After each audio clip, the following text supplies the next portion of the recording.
Okay, good morning class. We were on lesson number 5 India, where we were discussing about agriculture, industry and transportation works that are happening in India. In that we have already discussed three types of farming, like normal farming, dry farming, and how is this irrigation farming carried out in India. So we are left with half of the lesson, so that we are going to discuss in this video. So one by one we will look into the topic from the textbook.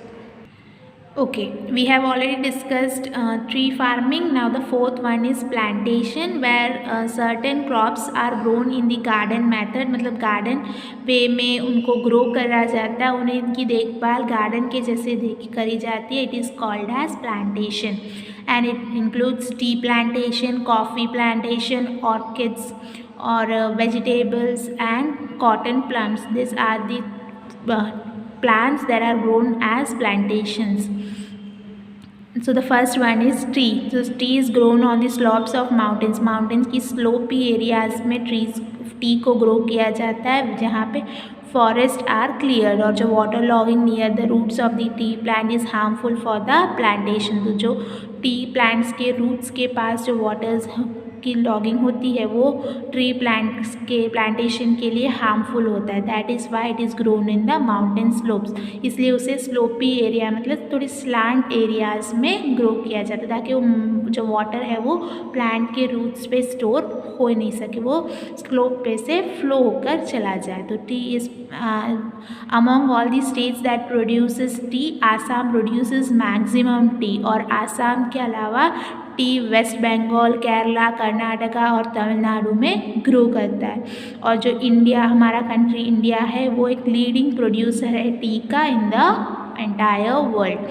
So in India, when you say it is the Assam which produces maximum tea, and other than Assam we have West Bengal, Kerala, Karnataka and Tamil Nadu that produces tea. Next irrigation. So monsoon in India, मतलब जो बारिश का season है India में वो irregular है और uncertain है, मतलब हम कुछ कह नहीं सकते मानसून के बारे में. सो जो most of the states experience is landy rainfall for a short period of time. मतलब थोड़े टाइम के लिए ज़्यादा से ज़्यादा स्टेट्स क्या एक्सपीरियंस करते हैं, कम रेनफॉल का एक्सपीरियंस करते हैं. Due to uncertain rainfall more than one crop is rarely grown on an entire portion of land. तो ये जो अनसर्टेनिटी है उसकी वजह से ऐसा हम कर नहीं सकते कि पूरे लैंड में हर जगह एक ही क्रॉप ग्रो हो. सो एग्रीकल्चर प्रोडक्शन को इंक्रीज़ करने के लिए इरिगेशन पर्पस को नेसेसिटी कंसिडर किया है. So here in this figure we have the dams that are constructed on the main reverse.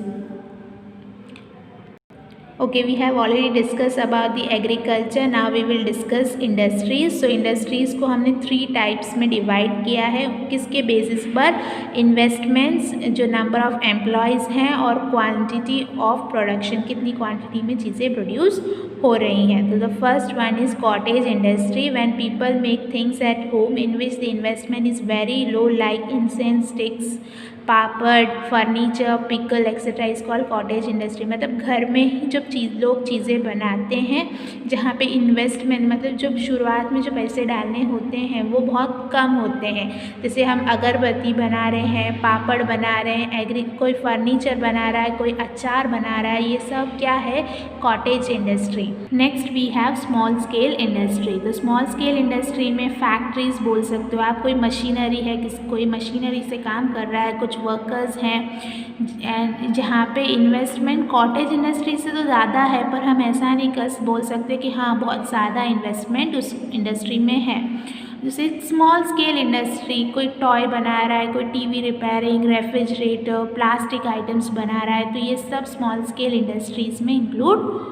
Next we have heavy industry. Heavy industries में वो industries आती हैं जहाँ पे बिग फैक्ट्रीज़, बिग मशीनरीज़ हैं, जहाँ पे ज़्यादा से ज़्यादा वर्कर्स वर्क कर रहे हैं, जहाँ पे हैवी इन्वेस्टमेंट्स, बहुत बड़े ह्यूज अमाउंट्स की इन्वेस्टमेंट्स की ज़रूरत होती है.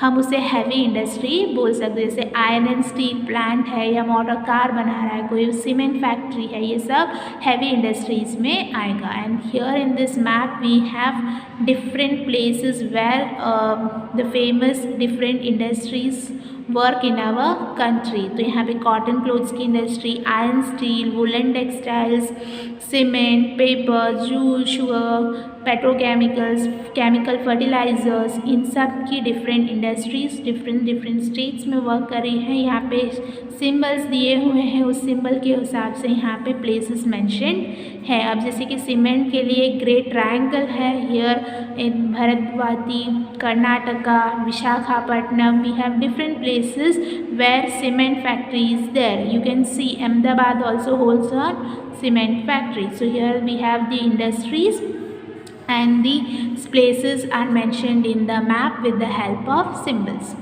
First one, cotton clothes industry. So what is required to make cotton cloth? Cotton cloth को बनाने के लिए क्या requirement है? तो we require cotton, the cultivation of which crop leads to the development of cotton cloth industry. Cotton cloth industry की development के betterment के लिए हमें किस crop को grow करना होगा, उसके लिए भी cotton की ज़रूरत होगी। तो cotton and textile industry has developed in India in Ahmedabad, Surat, Mumbai and Coimbatore. This are the places where we have cotton textile industry. I repeat the places, Ahmedabad, Surat, Mumbai and Coimbatore. Next we have woollen industry. So woollen industry was started as an cottage industry, मतलब home based industry की तरह, जहाँ पे investment कम थी, but वो अब develop होके एक इम्पॉर्टेंट बिग इंडस्ट्री में कन्वर्ट हो गया है।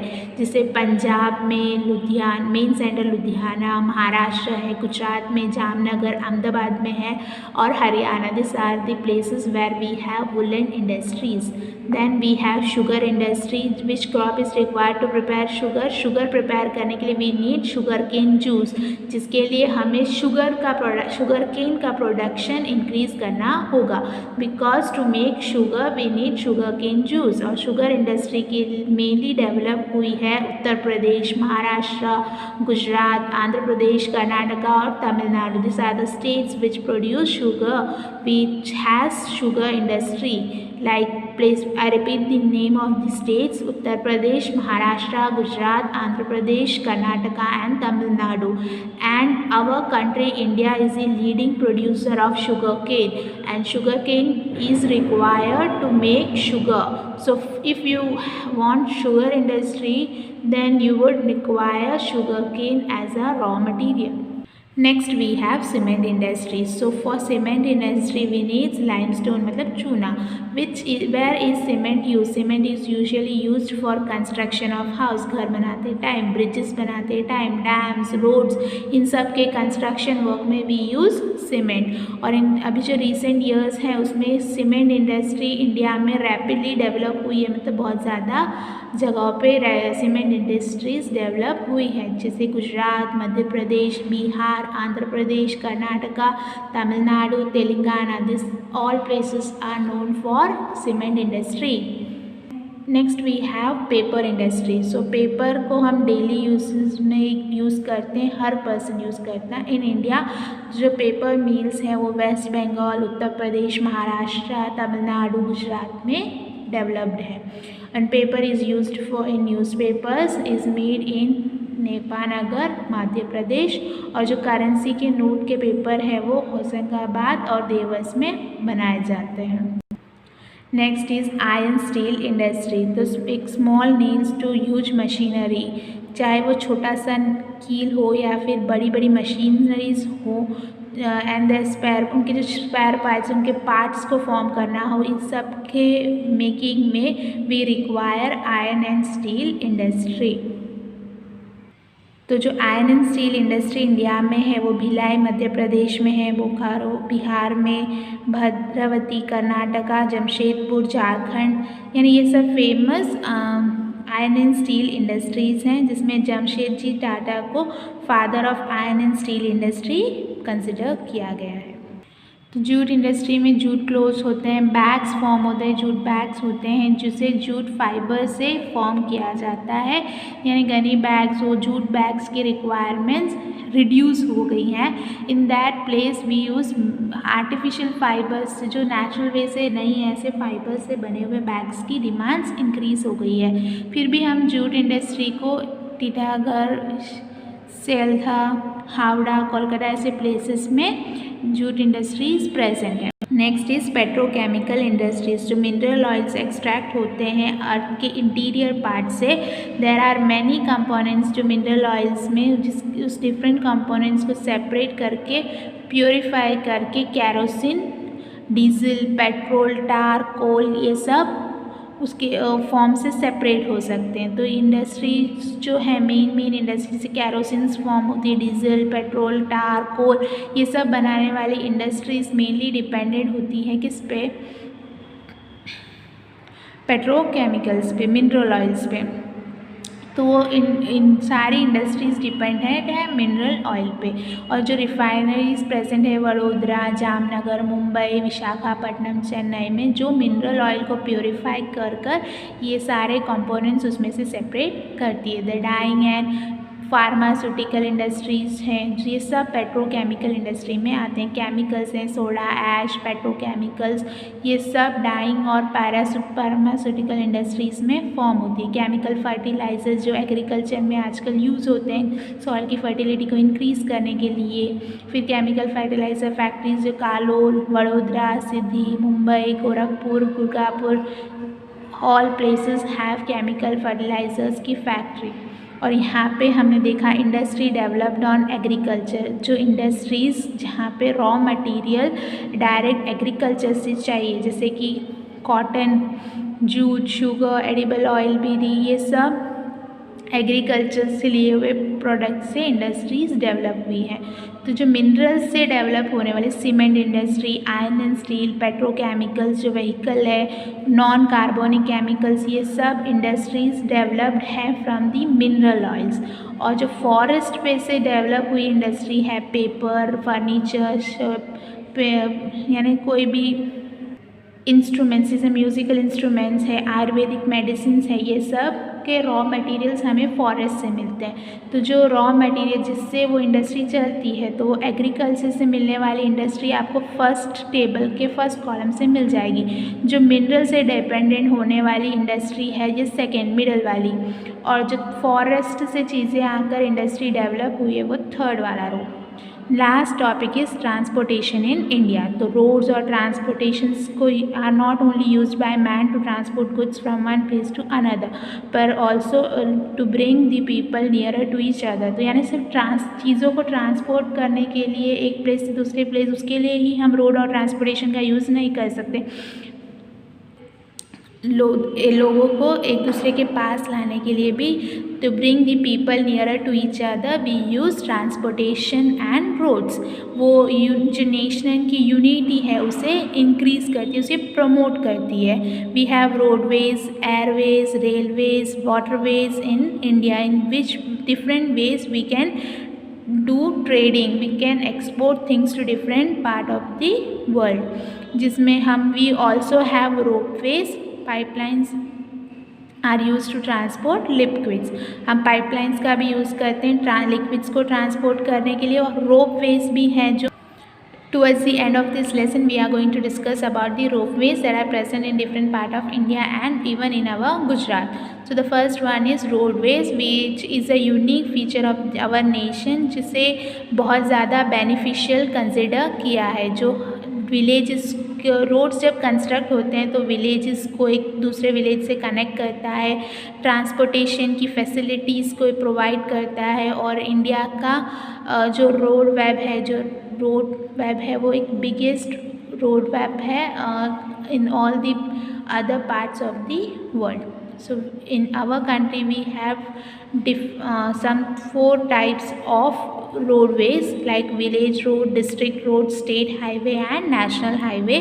तो village roads कनेक्ट करते हैं villages को मेन सिटी या कोई तालुका से, डिस्ट्रिक्ट का मेन सिटी से। जो डिस्ट्रिक्ट रोड है वो कनेक्ट करता है मेजर सिटीज़, जो रीजन्स हैं उस सिटीज़ हैं उसे तालुका से। और जो स्टेट हाईवे है वो स्टेट कैपिटल को दूसरे डिस्ट्रिक्ट हेडक्वार्टर्स जो इम्पॉर्टेंट सिटीज़ हैं उस स्टेट में, उन सबको कनेक्ट करने के लिए we use state highways.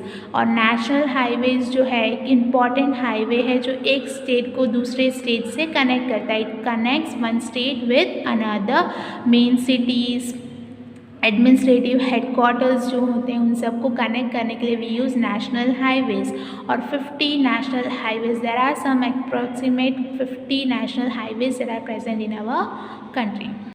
Next way is for transportation is railways. In Indian railway is very important mode of transportation, जहाँ पे people travel करते हैं एक साथ एक ही टाइम पे goods bulk क्वालिटी में, बहुत ज़्यादा क्वालिटी में goods को ट्रांसपोर्ट कर सकते हैं हम, ट्रैवलिंग को फास्टर. और एंड टुडे इंस्टेंट कोल या डीजल नहीं, वी यूज़ इलेक्ट्रिक इंजन्स, जिससे हमारी ट्रैवलिंग फास्टर हो जाती है. हमारे पास मेट्रो ट्रेन्स की फैसिलिटी है जैसे दिल्ली, कोलकाता, चेन्नई और अहमदाबाद जैसी इंडियन सिटीज़ में. Next is waterways. तो वाटरवेज एक मोस्ट इम्पॉर्टेंट और एक इनएक्सपेंसिव, मतलब ज़्यादा महंगा नहीं है ऐसा मोड ऑफ ट्रांसपोर्टेशन है. गंगा, ब्रह्मपुत्र ये सब पेरेनियल रिवर्स हैं जहाँ पे स्ट्रीमर्स हैं, बोट्स का यूज़ होके वी कैन ट्रांसपोर्ट पैसेंजर्स हैं, गुड्स हैं थ्रू आउट द ईयर. और इंटरनेशनल ट्रेड और या फिर प्लेजर के लिए कोई ट्रैवलिंग टूर डिसाइड हो रहा है तो we can opt for waterways जो इनएक्सपेंसिव है compare to other mode of transportation. Next is airways. तो प्रेजेंट टाइम में एयरवेज का यूज़ एक प्लेस से दूसरे प्लेस जाने के लिए कम टाइम में we opt for airways. Airways एक सेफ टेक ऑफ और लैंडिंग के थ्रू कंस्ट्रक्ट की गई है, यानी एयरपोर्ट्स को इसलिए कंस्ट्रक्ट किया गया है ताकि सेफली टेक ऑफ हो जाए और लैंडिंग एरोप्लेन्स की जो हो वो सेफली हो. इंटरनेशनल एयरपोर्ट्स हैं जैसे अहमदाबाद, मुंबई, दिल्ली, कोलकाता, चेन्नई, तिरुवनंतपुरम. और इंडियन एयरलाइंस प्रोवाइड करती हैं सर्विसेज लाइक डोमेस्टिक ट्रैवल्स, मतलब स्टेट कंट्री के अंदर वाली ट्रैवल्स के लिए, जिसके लिए एयर इंडिया प्रोवाइड करता है services both international and domestic. और उसके अलावा प्राइवेट एयरलाइंस भी है फंक्शन करती हैं. So overall you can say it is an important means of travel by air. So the last one is ropeway, जहाँ पे माउंटेनियस रीजन्स पे रोड्स या रेलवेज कंस्ट्रक्ट नहीं हो सकती, वहाँ पे रोपवेज कंस्ट्रक्ट करते हैं. मतलब एक रस्सी के ऊपर ऐसा जैसे फिगर में शो किया हुआ है वैसा. गुजरात के अंदर अगर हम रोपवेज की बात करें तो आप पावागढ़, अंबाजी, सापुतारा ऐसे टूरिस्ट प्लेसेस पे आप रोपवेज देख सकते हो. रोपवेज को राजगीर, बिहार में भी कंस्ट्रक्ट किया गया है और हिमालयन की कुछ प्लेसेस पे भी रोपवेज आप एज एन ट्रैवलर एंजॉय कर सकते हो. जब गुजरात की बात होती है तो पावागढ़, अंबाजी और सापुतारा में आप रोपवेज को एंजॉय कर सकते हो. Okay, that's it about the lesson. Make sure that you read the lesson, and if there is any doubt in any word you can contact me. So that's it about the lesson. The PDF that I am sending in the group, make sure that you are writing it down in your notebook, so that towards the end when we will reach towards the exam you will have all your notes in hand. It would be easier for you to study. So that's it. Thank you once again.